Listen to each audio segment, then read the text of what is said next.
We made nearly 17 units last season on our MLB futures, which means a $100 unit better made close to $1,700 taking these picks. And I've already released MLB Future Wave Part 1, but this time is Part 2. You'll see a similar style of analysis to the last one. We're going to look at two teams, looking at their win total, and also we're going to be looking at a stat leader. Last time it was strikeouts, this time to lead Major League Baseball in hits. I'll be releasing in total 3 different waves of futures. This time, we're going to be looking at the Chicago White Sox, the New York Mets, and again, who's going to lead MLB in hits. You can find all of these picks on BetMGM. All you got to do to get started is use code JUSTBASEBALL because you get a first bet offer up to $1,500 back in bonus bets if it were to lose. So if you're new to BetMGM, use our code JUSTBASEBALL. And if you like any of these futures, go after it because if it loses, you'll get it all back in bonus bets up to $1,500. Let's start with the Chicago White Sox. Ugh. In my lifetime, I have never seen a Major League Baseball team perform as poorly as the 2024 White Sox. Now, I'm just 27 years old, but you'd have to be in your 60s to disagree with me. Chicago finished with a 41 and 121 record, the worst since the 1962 Mets went 40 and 120. The 1963 Mets, though, went 51 and 111 the next season. And there is reason to believe that the 2025 White Sox can outperform that. But remember, we are betting on one of the worst teams of all time. And what we are betting on is that they won't be one of the worst of all time and will be in the green as long as they toe the terrible line. The theme of the Chicago White Sox next season, regression to the mean. Big additions and subtractions. We got to start with the big time subtraction first. Losing Garrett Crochet is an enormous blow, right? We bet on him in part 1. He threw 146 innings for the White Sox last year at a 3.58 ERA. I expect him to explode for the Red Sox this season, but even if he does, right, that doesn't make the White Sox any worse. Taking the worst team ever to improve after they lost their most valuable player sounds counterintuitive, but we'll discuss why it's creating value for us later on. Losing Crochet stinks, obviously, but they brought in 2 pitchers for this rotation. Martin Perez should take over the 146 innings left by Garrett Crochet, albeit far less productive, as he pitched to a 4.53 ERA last year. They also added Bryce Wilson, 27-year-old, 4.04 ERA last year in 104 innings with the Brewers. The only actual loss from the team is Garrett Crochet, because one could argue that Gavin Sheets is a loss because he's been a consistent starter for the White Sox, but he's also been a detriment to winning. He had a negative 1.5 WAR in 2023 and a negative 0.9 FWAR in 2024. Yohan Moncada declined his club option, but he played just 12 games for the White Sox last season. Sounds crazy, but the White Sox have been one of the more active teams in the market this offseason. They haven't made splashy moves because they're clearly in a rebuild, but their moves, including Martin Perez and Bryce Wilson, including Mike Tauchman, who has a 111 WRC plus last season. Josh Rojas had a 91 WRC plus to their starting lineup, but they also filled their bench with experienced role players like Brandon Drury, Michael A. Taylor, and Austin Slater. Now, none of these moves move the needle independently, but they've provided more of a safety blanket that the 2024 team had. They also added a slew of kind of lottery minor league deals, including players with short stints of success, whether that be James Karinchak or Joey Gallo, and unproven players looking more for a shot, like Bobby Dalbec, Nick Maton, Cal Mitchell, Justin Dunn, Jonathan Heasley, and a bunch more. Again, if just one of these players can be decent, they will be better than last year. The White Sox have a higher floor than they did last year with these additions. And if some of the prospects that they have in this budding system can step up in 2025, they're likely looking at a season where they don't lose more than 100 games. Let's get into 3 players I'm high on the White Sox. And we're going to start with Sean Burke, who was drafted in the 3rd round by the White Sox back in 2021. And now he's the 14th best prospect in a budding White Sox system. He's gotten as high as 99 miles an hour with the fastball, but he routinely sits in the mid-90s with up to 19 inches of induced vertical break, giving it that ride that blows fastballs by hitters. Standing at 6'6", drives down the mound, sitting in the 89th percentile of extension. He only threw 19 innings in 2024, but opponents only hit 172 against that fastball. But his best pitch throughout the minor league minor leagues has been his 80-mile-an-hour curveball. Produced plenty of whiffs in the minors, and when he came in last year, opponents only hit 0.77 against it. He also has a slider that's been developing, which garnered a whiff rate over 40% last season, and he's flashed a changeup here and there, but it's a pitch he only deployed 6% of the time, and again, it's only in a 19-inning sample. But if his command progresses throughout the year, he has the tools to be a good middle-of-the-rotation starter. Next up is catching prospect Edgar Caro. Now, the White Sox are projected to go with Corey Lee as their starting catcher, but I expect that to be short-lived. Caro was acquired in the Lucas Giolito trade to the Angels a few years back, and I'm sure the Angels are kicking themselves for moving him. He'll only be 22 by opening day, but he already has all the tools to be a starting catcher in 2025. He's a switch-hitting bat-first catcher who has raked through every level of the minor leagues. They've been aggressive in promoting him due to his affinity for making consistent contact. Carroll can really get into his power stroke, but what makes him such an appealing prospect is his ability to hit for a high average, limit the strikeouts, and take his walks. As noted in the write-up, which you can find on justbaseball.com, when Aram went over the top 15 prospects in the White Sox system, he has shades of Nationals catcher Kyber Ruiz. Between him and Kyle Teal, who was acquired in the Garrett Crochet trade, the White Sox are set up really well at the catching position for 2025. The next guy on the list is Chase Mydroth, who's another prospect that was sent over to the White Sox in the Garrett Crochet trade. Mydroth wasn't the crown jewel, but he'll be helping the big league team quicker than any of the other prospects sent over. And Aram even said, again in those write-ups, that he has the best hit tool in the entire White Sox system. And we also have to remember, the White Sox have been in a teardown for a few seasons now, so they have a really good farm system. So for that note from Aram, that's what shouts out to me. Similarly to Edgar Caro, power is not quite his calling card. However, he can still be an above-average hitter this season. Here's some more notes from that article. His in-zone contact rate of 92.5%, that's absurd, was one of the best figures in the minor league, paired with just a 15% chase rate. It's easy to understand how he could post the best OBP at the AAA level at 437. While Mydroth will always be hit over power, average exit velocity of 88.5 in 2024 is close to MLB average with a respectable hard hit rate of 35%. These are all pretty good numbers. Like many contact-oriented hitters, Mydroth's swing is flatter, resulting in some challenges to produce against sinkers, in particular pushing his ground ball rate to 50%. He hedges that with his strong swing decisions and ability to elevate hangers. Now, Zips, the projection system on Fangraphs, is pretty bullish on Mydroth. Projection system has him at 121 games, 108 WRC+, 8% better than league average, 2.6 F4. He's another piece that is going to make the White Sox more exciting in 2025. Now, let's look at this overall offense, because the main theme is it can't get any worse. The 2024 White Sox ranked dead last in average, OBP, OPS, and home runs.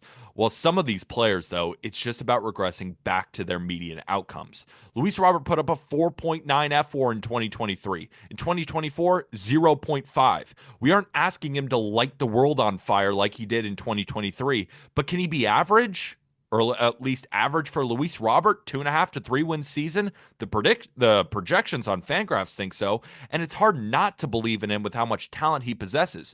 And also, Andrew Vaughn is another player that just has to hit at some point. Projections have him at a 110 WRC plus or higher with an F4 above 1. Doesn't sound like much, but that would be his career year. He was the 3rd overall pick in the draft not so long ago. At some point, he's going to have a fine season. At 27 years old, can it be this one? Again, they brought in Mike Tauchman and Josh Rojas, 2 players who aren't all-stars by any means, but they're going to contribute more to the White Sox than those 2 positions did last year. They also have Lenin Sosa, 25-year-old, who was unlucky last year based on his quality of contact metrics. And then Miguel Vargas, remember him when he went viral for that depressed-looking picture in the White Sox dugout? He was a top prospect for the Dodgers and showed promise in that stint in LA, then comes over to Chicago and lays a complete egg. Projections, have him as a above average hitter in 2025, and with his talent, again, he should get there. We've already discussed Edgar Caro, but I'm excited about 2 more players. How about Kyle Teal and Colson Montgomery?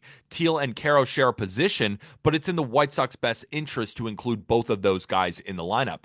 And all 3 of them share a mature approach at the plate and can tap into more power than most of the current lineup. So will they be a bottom 5 offense in Major League Baseball? Absolutely. Will they be better than last year which is important here. I believe so. And that's all we really care about when looking at the lowest win total in MLB history. Let's look at the starting pitching for the White Sox. And I think it's important to note that the current projected starting rotation is going to look nothing like it will in September. Right now, there are a slew of younger pitchers with some upside mixed in with Martin Perez.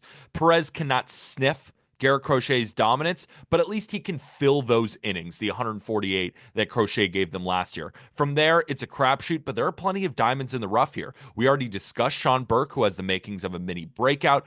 They also have Jonathan Cannon, who won't light up the radar gun, and he's projected for a mid-fours ERA.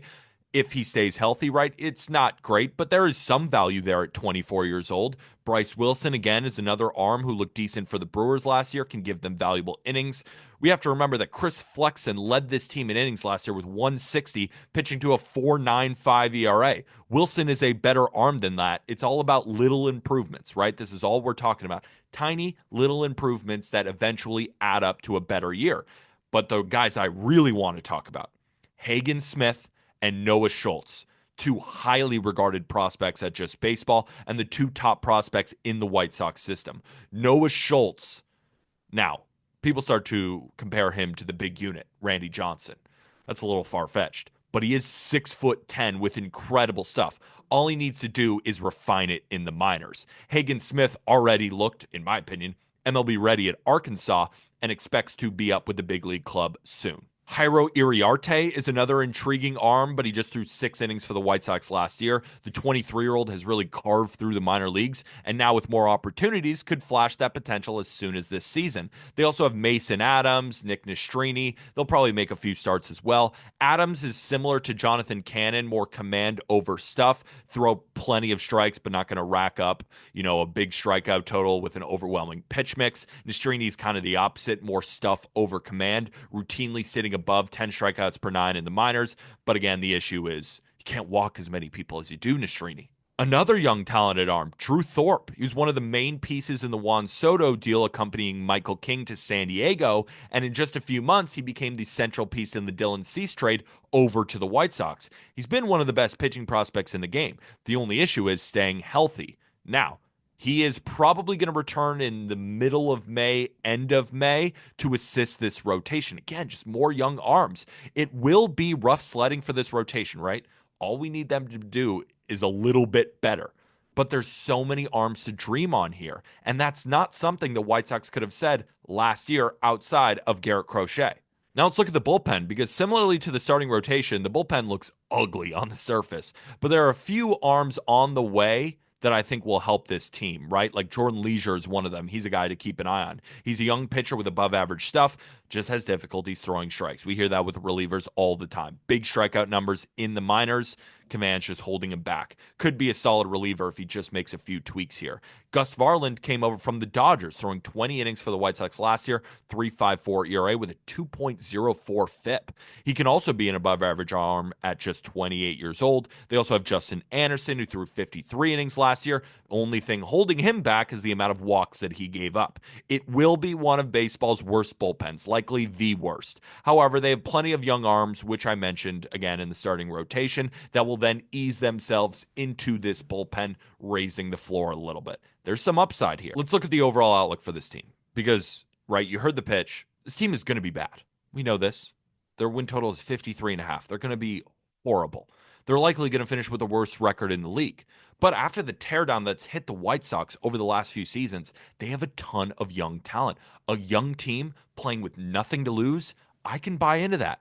And it really comes down to, besides, some of the players I think, will take a next step and improve the White Sox, we got to look at these projection models. I personally have the White Sox line at 56.5. That's what I think the true line should be. But when looking at public projections, I'm the low man. Fangraph's projection models have the White Sox winning anywhere from 58 games to 65 games. Pacoda, used by Baseball Prospectus, has it projected at 61.6 wins. Every projection model, including mine, has at least a 3-win gap over the posted line. When talking about regressing to the mean, remember last year when we discussed the 1 run rule when we hammered the Marlins under win total? The Marlins were historically good in 1 run games last year, which often normalizes over a large sample. A lucky bounce can decide those contests, and the White Sox were admittedly on the wrong side of almost every single one. They went 13 and 29 in 1 run games, including 4 and 10 in extra innings. No matter how bad you are, bad luck is sprinkled in there. Their expected win total, the Pythagorean win total projection, 48 and 114 from last year. It's still horrible, but it's 7 wins better than their actual record. Another stat I expect to regress to the mean is their 10 and 42 record within their division. Now, their division is still solid, but that's a complete anomaly when we look back on baseball's history taking on division rivals. Improving slightly in both areas is going to take this team into the 50s. Luis Robert can give them a good first half and then probably get traded. A few young players break out, and this team is going to finish with more than 54 wins. And I think this is going to be a really fun one to sweat. So give me the Chicago White Sox over 53.5 wins, risking 2.75 units to win 2.5 units. And just another reminder, if you've watched this far, greatly appreciate it. Make sure to smash the like button, subscribe, and let me know in the comments section what you think of my MLB futures so far. But our next up, let's talk about the New York Mets. Now, the Mets had a magical year in 2024, finishing 89 and 73, making a run to the NLCS before eventually losing to the World Series champion Dodgers. Francisco Lindor nearly won an MVP. Jose Iglesias hit .337 and produced a hit song, and David Peterson pitched to a 2.90 ERA. Everything seemed to go right for them last year, and then they signed Juan Soto to the largest deal in MLB history. The hype is real in Queens, but has it gone too far? It might have. Let's look at the 2025 New York Mets win total. Big additions and subtractions. We're going to start with Juan Soto, who is in a tier with Aaron Judge, Shohei Ohtani, and Yordan Alvarez at the plate. He is one of the best hitters of this generation, and that's why he got the biggest deal in MLB history at $765 million. But his salary is egregious because he's a below-average defender in a non-premium position, but the bat is on an inner circle Hall of Fame trajectory. They also stole another Yankee, Clay Holmes. He's been an above average reliever, but decided to give it a go as a starter and was paid like it, right? And we've already seen him flash multiple new pitches in spring training, including the kick change and that cutter. I don't think even the biggest Mets fans think he's going to be some sort of ace in his first season, but I think he could be a solid middle of the rotation starter. ATC, which is the most accurate projection system for pitchers, winning most accurate projection system for pitchers again on Fantasy Pros 2 years running, has him throwing 130 innings at a 3.67 ERA. I think it's about fair. I wouldn't expect him to more than double his innings from last season, but I do expect him to be effective in the innings that he does throw. They also brought in Griffin Canning for some back of the rotation help, traded for Jose Siri to play center. Neither move is really going to improve their situation, as Siri is more of an adjacent move to Harrison Bader, and Canning put up a 5.19 ERA last season. They also signed AJ Minter as a high leverage arm in the bullpen, stud, but he's coming off an injury riddled season. Also posted a 9.17 strikeout per nine and 94 mile an hour fastball. 94 and a half. That's what he sat with his fastball, both career lows. I'm not here to tell you that he's falling off. I think he's still a legit bullpen piece, but I'm just saying he's not quite what he once was. Now, the Mets didn't lose a star in the offseason, but they had to let some solid players go, including Luis Severino, who led the team in innings with 182 and pitched to a 3.91 ERA. Jose Iglesias was a spark plug in the clubhouse that hit 337 last year. Jose Quintana threw 170 innings at a 3.75 ERA. JD Martinez put up a 108 WRC plus in 120 games. Adam Ottavino threw 56 innings, pitching to a 4.34 ERA, even picked up a save. Again, no stars, but those losses should prove to be valuable, and they didn't really address them after giving Juan Soto enough money to buy an island. So, instead of 3 players I'm high on, we're going to talk about regression. Remember that 1-run game rule? They went 28 and 16 in 1-run games last year, the best mark in the league. 1-run games often fluctuate from season to season. We love baseball so much because we know that anything can happen at any given moment. And the Mets were on the right side of nearly every significant moment last season. Now, plenty of factors can improve your team in one-run games, like a great bullpen or a manager who just presses all the right buttons. But it still doesn't explain a one-run game record as good as the Mets have. For example, Stephen Vogt, he won AL Manager of the Year for the Guardians, and the Guardians themselves had a historically great bullpen, not just the best bullpen in baseball, historically great. They went 26-19 in one-run games, a few games below the Mets. Now, the Mets, with Carlos Mendoza, I think he's a fine manager, but the bullpen finished 17th in ERA last year. It was just a lot of magic. And again, just to show you how fluky one-run games can be, the 98 win Dodgers had a great manager and an elite bullpen and went 21-17 in one-run games. The Colorado Rockies had a better record in one-run games last season, going 26-21. That just goes to show you how fluky it is year over year. And when we look at run differential, it was rivaled by the 83 win Cubs, right? The Mets were at plus 71, Chicago Cubs plus 67. 85 win Mariners plus 69. If only a few of those close games didn't go the Mets' way, they likely wouldn't have even made the playoffs. Even with Juan Soto, this team is looking at just standard negative regression. Let's look even deeper at the 2025 Mets by looking at their offense. Now, the Mets, they're going to be a really good team this year. No doubt about it. And it's because of this offense. The 2024 Mets finished 7th in WRC plus and 9th in OPS, and now they added Juan Soto. They should expect to be in the top 5 lineups in baseball this season. The Mets lineup is projected to have 7 players with a WRC plus above 100, and they already have one of MLB's best trios with Francisco Lindor, Juan Soto, and Pete Alonso. And then, of course, you could add Mark Vientos to that, who took a significant step forward last season. And we also can't forget about Brandon Nimmo, one of the best left fielders in the game. I expect Francisco Alvarez, their catcher, to take a slight step up offensively, and Jesse Winker should just continue to hit in the DH spot. Jeff McNeil had drastically different splits pre-post All-Star break. Abysmal 70 WRC plus in the first half, 156 in the second half. Put it together, he was right below league average, which is where he has been in each of the last 2 seasons and kind of projects to be the same. Luis Angel Acuna looked fantastic in his first stint, but again, it was just 14 games. Brett Beatty is looking for his 3rd big league chance. Still has potential, but has struggled in the first 2. And former top prospect Ronnie Mauricio re-enters the fold this year, but he's coming off a lost year due to a torn ACL, making him a complete wild card. And then Jose Siri center, more a defensive-minded pickup, but he can be a threat in the power department while racking up stolen bases. I really wouldn't be surprised to see this team lead the league in home runs, especially if Mark Vientos continues to build on that 2024 campaign. Right now, I think they have the 3rd best lineup in baseball behind the Atlanta Braves and the Los Angeles Dodgers. This lineup is not the reason we're fading them. The real reason we're fading this team, beyond a lot of the regression metrics I've been talking about, is this starting rotation. Fangraph's depth charts rank the Mets rotation as the 21st best in baseball going into this season. That's already concerning. But that projection has 159 innings from Sean Manaea and 102 innings from Frankie Montas.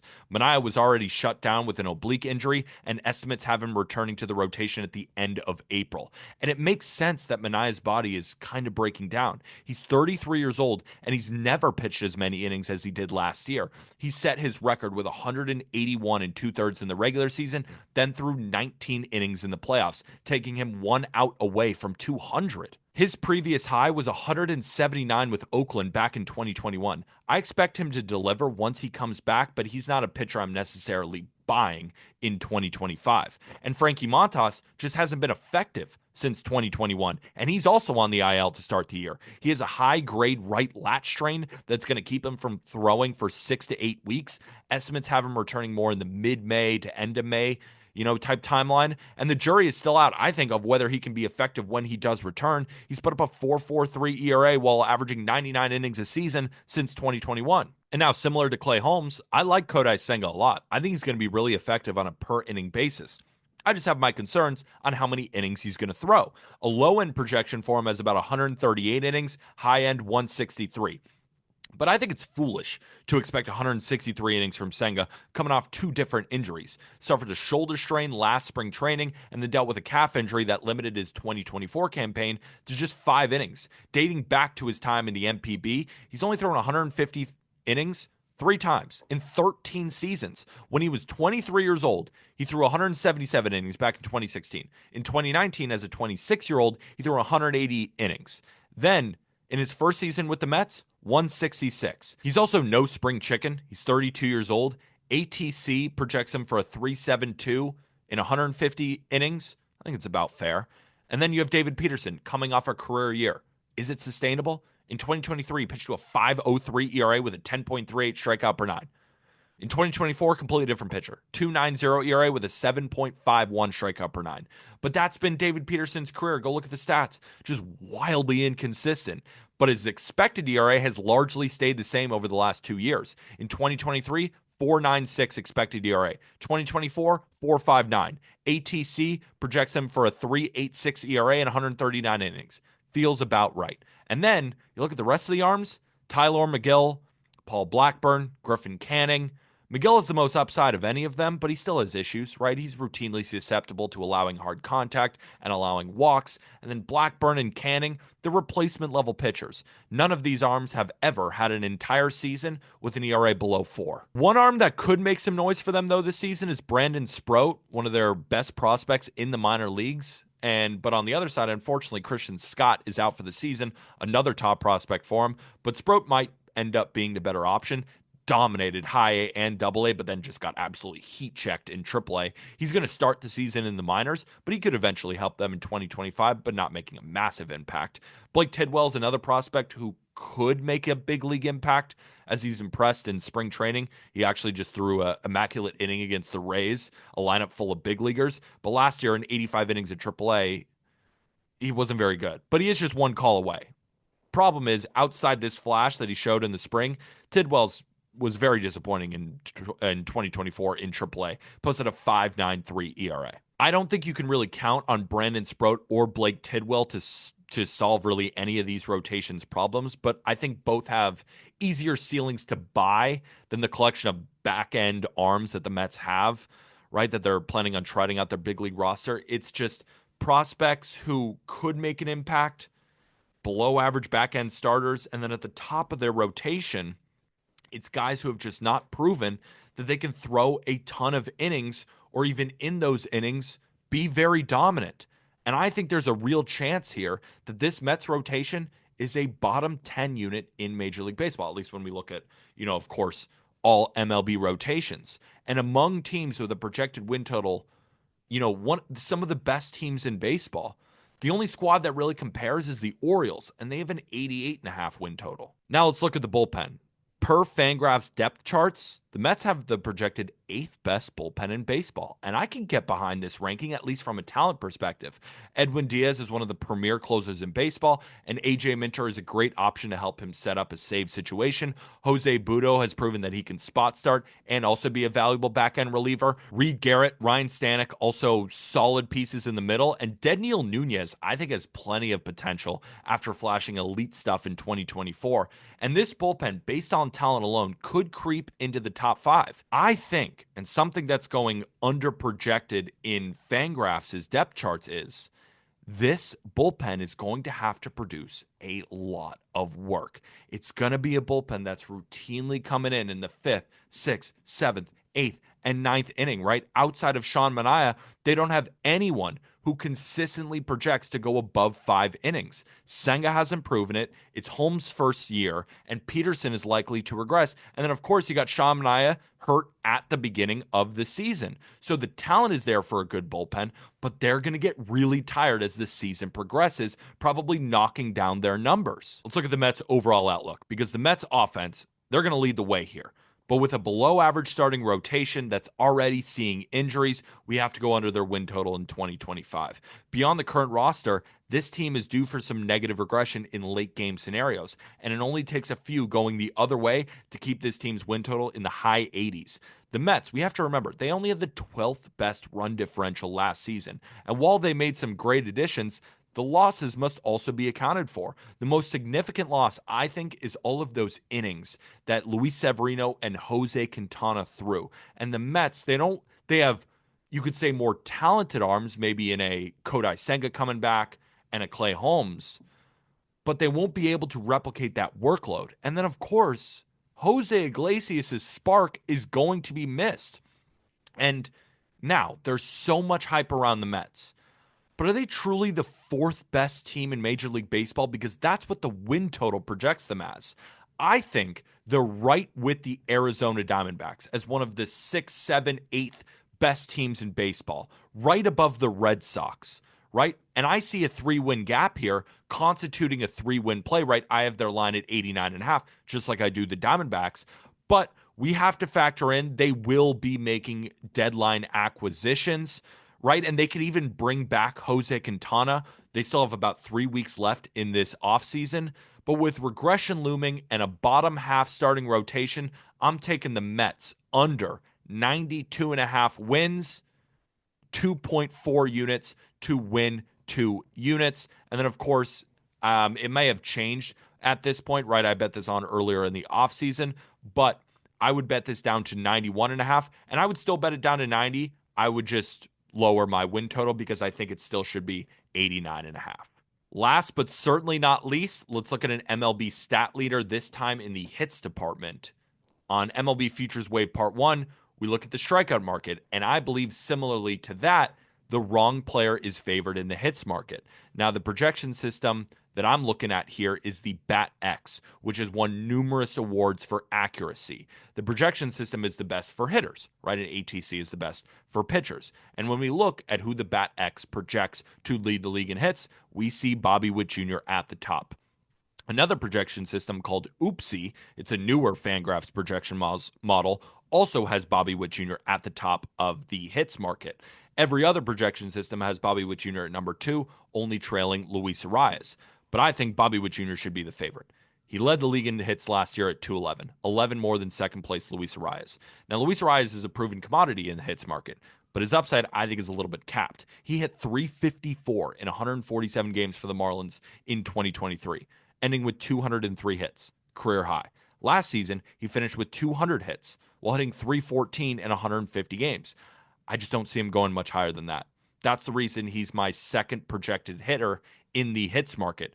Really high floor, not a ton of upside here because he is a savant when making consistent contact. The problem is it's not hard contact, as nobody lands more bloop hits than Arias. Last year, he barreled only 1.6% of batted balls and finished in the 9th percentile of average exit velocity, right? The park he also plays in is not the best for hitters racking up hits, as Petco's park factor ranks 25th in that category. And Bobby Witt Jr., hit machine, perfectly built for it. And last year, he recorded the fastest sprint speed in Major League Baseball. So infield hits are well within reach. Combines lightning speed with elite power, ranking in the 94th percentile of average exit velocity. Now, Bobby Witt Jr.'s hard hit rate last year dwarfed Luis Arias's by 25%. There is no competition regarding batting ball quality and speed when comparing the two.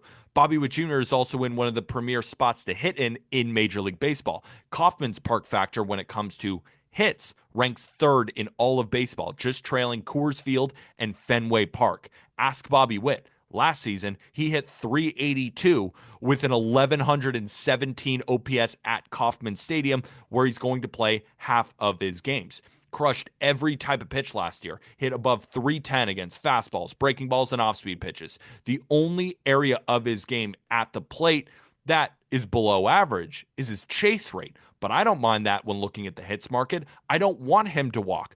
I want him to swing as much as possible. Bad swing decisions can often lead to weaker balls being put in play, but we have the fastest man in baseball on the base pass to leg that out. Bobby Witt has also been incredibly healthy in his first 3 seasons, right? He's only missed 16 games in the last 3 years, including 161 of the total 162 last year. He's also not a right-handed bat that prefers left-handed pitching, the side that he doesn't see as often. 169 of his 211 hits came against righties, putting up a 332 batting average, which was a better mark than his 316 average against lefties. He is the ideal hit accumulator in Major League Baseball right now. He's using that formula that led to 217 hits for Ronald Acuna Jr. 2 years ago, and then, of course, Trey Turner's reign over the early 2020s decade in that category. All in all, I have Bobby Witt Jr. priced at plus 550 as the favorite in this market, with Luis Arias at plus 750.